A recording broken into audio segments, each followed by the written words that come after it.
Okay, abusua yabema kwa basonko so edeba Ghana Politics Avenue so abusua yembonra yensemu Ken OforiAtta's ne lawyer no nansen yaba be breaki ne ho news ede amamo ha enye asem keto akra Solomon Owusu aba be drop hot details bia details now are dropping no ocha Attorney General petition US government and I say USA judicial system say Ken OforiAtta's ne lawyer na wakwakofa no wakwako high ne say ombedi na asem no crime a egu papa niti so no omonye serious investigation as you see Attorney General take quick action no file a petition to USA authorities na omode a handle Ken OforiAtta's ne lawyer na enye asem keto akra Solomon Owusu edge papa no wadwane every Afghanistan and or the akwa pimo USA abontin so a or say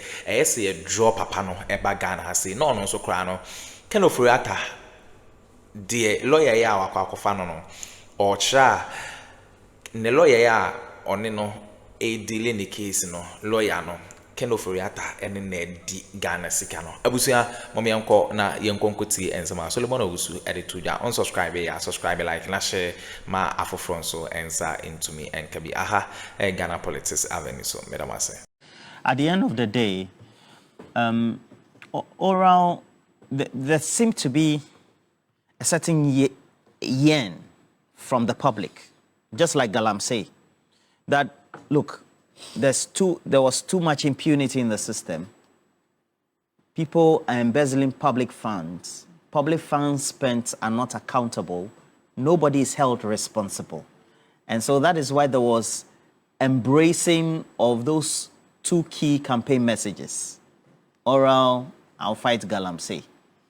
Now, how would you gauge what has been done and then what the public opinion is, for which the government needs to be cautious of? Otherwise, Olympus. So, impunity, corruption, embezzlement, these are languages for the rich. Let's go down. They stole from us. They stole public funds. You see, when you put it that way, then the Ghanaian, look, I see. Your former finance minister has run away to the United States. He has left the country. Now, to even add insult to injury, he has gone to engage another criminally minded lawyer called Edayat Kasimi. A criminal, a pure one. Edayat Kasimi? Go to Afghanistan. Oh, he was being pursued. Kabul banking. A former minister. Former minister for aviation. The whole of the United States, no pure white man was willing to defend Ken OforiAtta's. He had to go to Afghanistan. That guy is not a pure American. He's an Afghan. To go and engage him. Someone who himself was embroidered in a similar fashion. That guy must be a subject. In fact, the Ghana government must begin to petition the United because Ken OforiAtta's is not giving us a clue. The people that has been in the equation, the coefficients. NAH is a coefficient of the crime you are talking about. Coefficient? Coefficient of crime. Coefficient. And he's sitting in the US there and on BBC running his mouth. Look, make nobody, don't let any lawyer deceive you that we have not been stolen as a country. Rule of law. So that, and let me remind you. The wheels of justice grind. The wheels of justice grind was slowly. Didn't the offender go to court at 12 o'clock and get ruling at, 3 o'clock? Wasn't the same wheels? Wasn't the same wheels? If they want to do it, they can do it. Take it from me. Oh, so low. If they want to do it, but because it's the rich, let a poor man get a matter because a poor man cannot even have access to lawyer. So quickly, we dispense with the poor man. But the rich man will get and go engage a lawyer, pay more, and in the system they come and tell us the wheels of justice grind slow. So how we are dealing with oral and all that? I am not happy, but you see, I would encourage the Attorney General to continue to do the press briefings. You like the briefings? Oh, but I have encouraged, see, any Attorney General that fails to carry the public along will fail. Because in our space, those that have stolen, they themselves have media houses that wants to control the narrative. They will control the narrative and let the government look bad. So if you don't come and tell us, in any case, it's accountability. Yeah. You are accounting to the people. What is wrong with that? The only people who are not happy with it are those criminals who think that we are exposing them too much. We live with them in society. You cannot be a teacher. The moment you come to government, the next moment you are driving Bugatti and you say you won a lot. If you won a lot, you come and show us the winning numbers and which institution you won from. It's as simple as that. The presidency assured us. In fact, he commissioned a forensic audit committee, remember, for the 13th All-Africa Games. That was in November. President Mahama commissioned them. The Auditor General assured us that by the middle of December, the findings will be made available. We are ending. David Ajay, what is he? You came to take our money with impunity. Now you say what? The use of justice graduates. So, all right, like Asibe was saying, and galamsey were the two key issues. The president and the government, they are doing very well on the economic front. But you know why the people, the masses are still not happy? Because they believe that if you are doing well in inflation, with your exchange rate, with your GDP, with all these things, and you do not go for the money, the stolen wealth of the state, you have not helped the people of this country. So you are cautioning the government? We are going to be on them. 2026 is going to be fireworks. Because you see, if you don't do that, President Mahama will go back without any legacy. He must. And those 9 months and they must begin to arrest the kingpins. This year, Kenabua, please, enough of this small boy Chinese, go for the kingpins, arrest them. Let's begin to do something new in our lives. Okay. And with that, Ghana will go places. All right. So what will be your expectation? What will be your highlights of the year? Some key things you think positive or perhaps in national discourse that you think you want to mention? Oh, clearly for me, if you ask me, the biggest thing that happened to Ghana as far as 2025 is concerned was the establishment of the gold board. For me, if you ask me. It's come under criticism lately.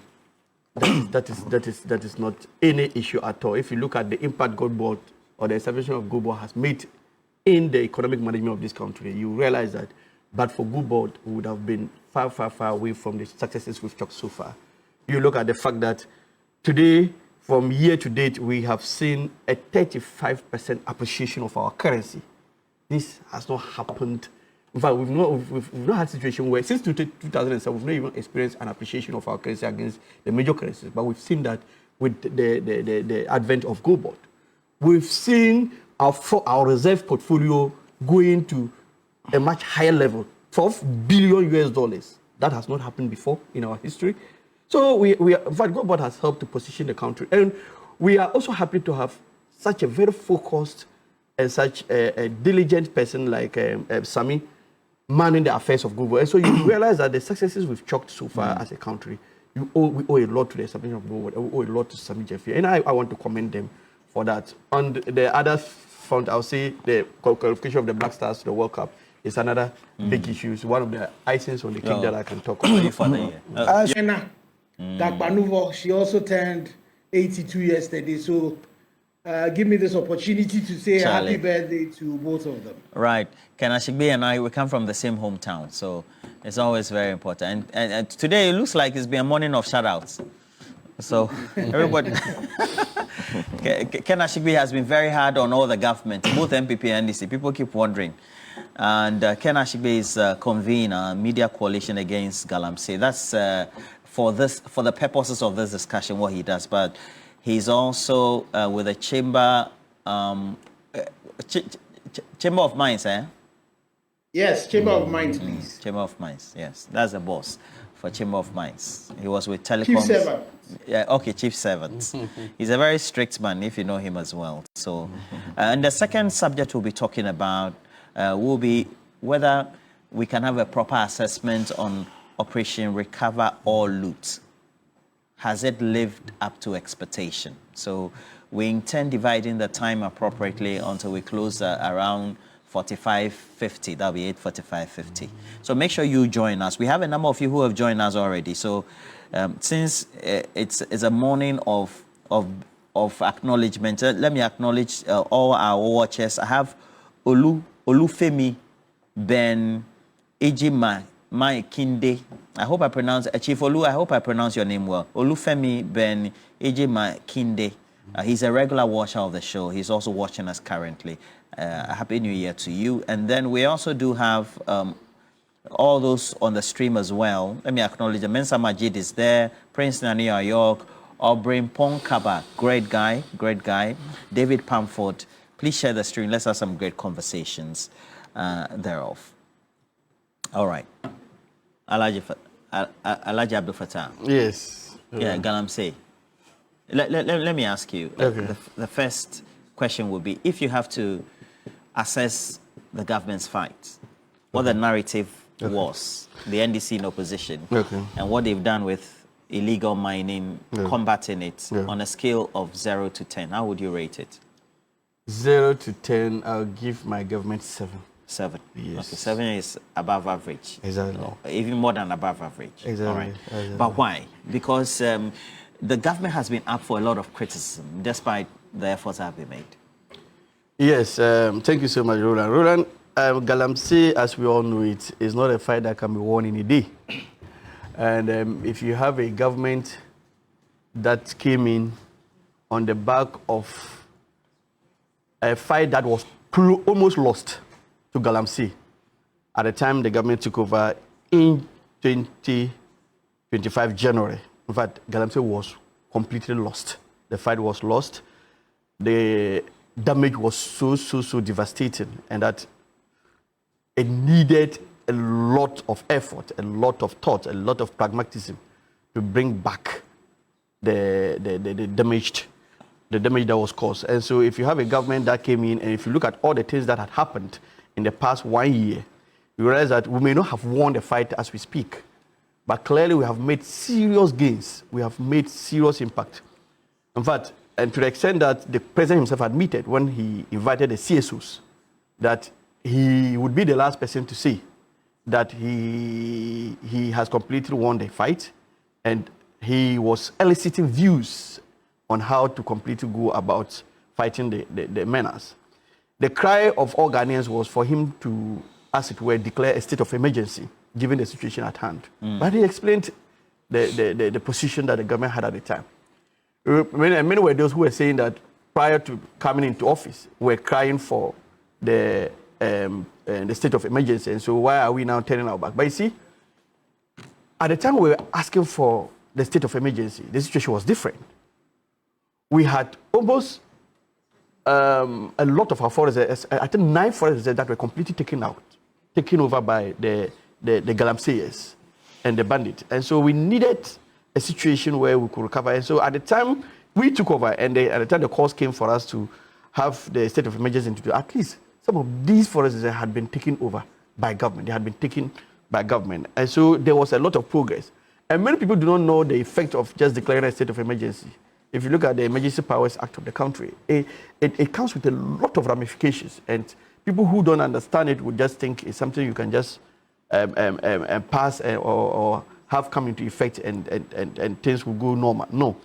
And so to the extent that the government had made serious gains, for instance, one of the biggest issues in the fight against galamsey was the fact that the earth-moving equipment that are used in this galamsey business were just free for all. Anybody could just get up and import it, and no, in fact, they were not even registered. There was no tracking devices on them. And so the government came and said, no, from now going forward, there is now going to be a permit regime for the importation of this earth-moving equipment. And so today, if you want to import any equipment that has the potential of being used in any galamsey business, you have to come for a permit, a government permit. And what it also means is that it is now being seriously regulated. And then secondly, once such equipment are brought into the country, they are tracked everywhere they go. And so when they are not supposed to be at a particular location and they are found there, they can easily be disabled. And so they will not be able to function. And so if you look at the tracking of these devices and the fact that you need a special permit, you need a permit to be able to bring it, and that you can't take it to where you have not been licensed to take it. And now every earth-moving equipment that is brought to the country is registered. You understand? And it's in the database. Before now, they didn't have registration numbers. And so they were just doing anything at any point in time. And so to the extent that we have been able to put all these measures in place. And then secondly, the first step was to amend the LI that gave power to the miners to mining in forest reserves. There was the amendment of that LI, and there was a cry for the complete repeal of the law. But that has also been done now. Now it has been laid before Parliament, and as an LI, I think it has even matured. And so as we speak, almost all the asks by the civil society organizations, by all well-meaning Ghanaians, have been duly complied with. The fight itself cannot be won in a day, and so we'll have to see these things now beginning to show. For instance, as we speak, we have over 1,700 blue water guards who have been recruited, young guys, young energetic guys, who are in the forests, and we see the work they are doing. We also have the NIMOS, the National Anti-Illegal Mining Operation Secretariat, and they are also doing a lot of work. And so if you put all these efforts together, you would see that this is a government that is truly committed. Yes, we cannot underestimate the damage that has been caused, but we just need a government that is committed. And to me, what has been done within 1 year of the president's regime, compared to what we saw in the 8 years of the past regime, I think I'll be fair in giving the government a 7 out of 10. A 7 out of 7. Out of 10. Exactly. Despite the criticism.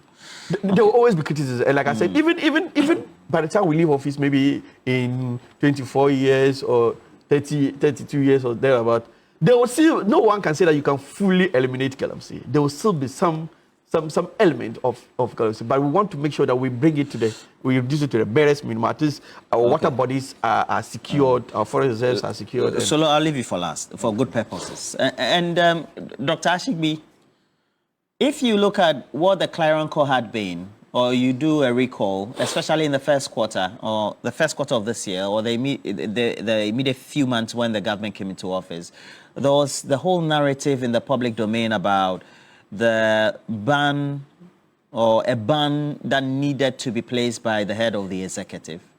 Do you think that perhaps the absence of that has taken perhaps a certain momentum that was expected to have been associated with the start of combating the crisis, so to speak? Well, thank you very much. And I think that, for some of us, we were not calling for a ban on small-scale mining. Yes, yeah. But we were talking, and again, I respectfully disagree with my brother when he says the state of emergency should not have been declared. And if you look at the calls that the CSOs were making for a state of emergency, were making a call for state of emergency in selected areas. And the law he quoted provides the president to be able to just do that. And I would come back to that when I address the issues. But I think that I also would be one of the first to agree that, there was a refreshing change when His Excellency took over. But you see, my brother should also not forget that in the early days of President Addo, when he decided that he was ready to put his presidency on the line, we chalked a lot of successes. Stability of water started improving, excavators were seized, arrests were made, there was even a moratorium on small-scale mining. But then as we got close to the 2020 elections, everything went haywire, including the president on a platform. When I asked him about what he was doing about Akunta mining, he told us that Akunta mining was not involved in galamsey as we speak. When the question I had asked him was not about Akunta mining as we speak, but something that had been done, that his Minister for Lands and Natural Resources has actually talked about the fact that the man was involved in an illegality. So at the beginning of the MPP was also great. And this one, I think I'm one of the first to say that His Excellency himself has demonstrated the appetite to deal with it. And he's done a few things to show. And he's appointed a Minister for Lands and Natural Resources who has not just demonstrated his commitment to the fight, but actually had put in some great interventions. One typical example was the fact that You know, and my brother talked about the repeal of LI 2462. The NDC was not going to repeal LI 2462 till, you know, we got the minister then, when he took over responsibility for the environment as well. Because from the early stages, his engagement with the CSOs and all of that, had declared that he was not for that. But then he went ahead, you know, when he became minister, to get the LI actually laid, and then currently has been repealed. And so the Minister for Lands and Natural Resources definitely has demonstrated, you know, his penchant to be able to deal with it. And so there's all of that has happened. NIMOS is also another positive activity that has happened, and we have seen the impact of the work of NIMOS, and even during this Christmas, they continue to go at the galamsey. We've seen the Forestry Commission, all the work that has been done. So I will not do a 7, I would do a 5 or a 5.5. You know, as an improvement, but there's still a lot of work to be done. And let me just get to why you know, there's still a lot of work to be done. The coalition has done some work, you know, in terms of the turbidity of water.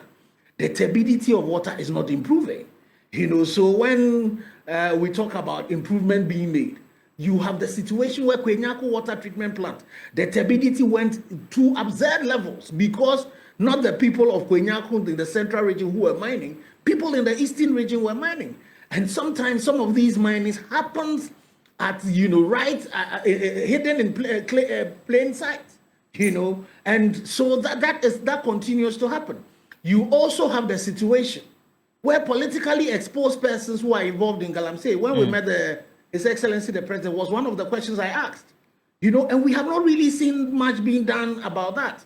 The President had asked the Attorney General, 2 members of the ruling government, you know, were supposed to be investigated. We've not heard anything about that. Akonta mining, which, you know, we had been pushing for since 2022. And then the current minister also got involved. There's been arrest, but, you know, you don't really see the movement.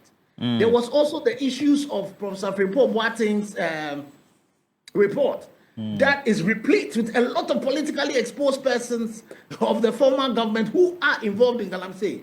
As my brothers, the guns will see, we've not had anything being done so far as that is concerned. And again, you know, we need to state some facts. When it comes to the issues of, it is true that excavators were coming into this country, and, you know, they were not being registered and all of that. But we also need to give credit to the past government. They started the issues of the tracking. You know, by the time they were leaving office, about 66 excavators had started to be tracked. The MINCOM had put together, you know, the system to be able to track them.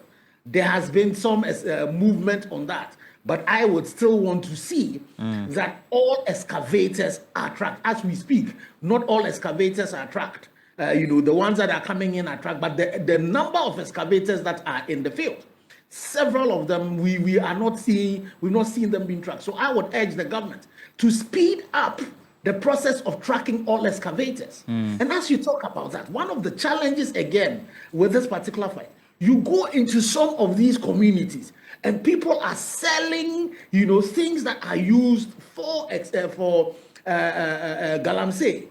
You know, one leg. There's one of the equipment called one leg. It's more devastating than even the chamfat. It is being sold in clear plain sight. You know, one leg.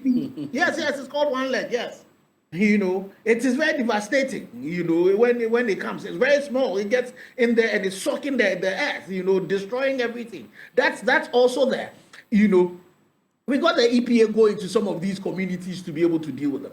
My problem again, and with His Excellency to deal with, is the issues about the fact that he has given our MMDCs, you know, a KPI of galamsey.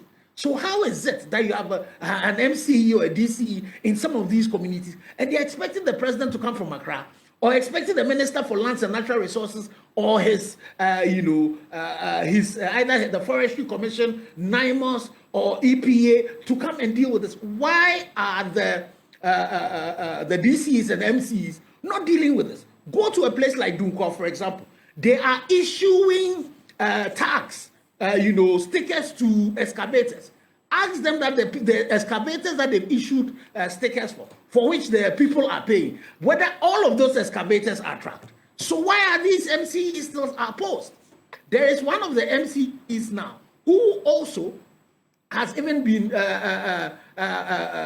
pronounced guilty of contempt, and the case has to do with galamsey. But he claims, the DCE claims that this case, it was brought against him by some notorious galamseyer who, when he's arrested, his equipment arrested, seemed to be released. So why wouldn't His Excellency the President differentiate himself from the former president, who had the situation of Bawumia and DCE also confessing to a crime? That man always saw he was dismissed. Why are we not interdicting this particular MC, investigating?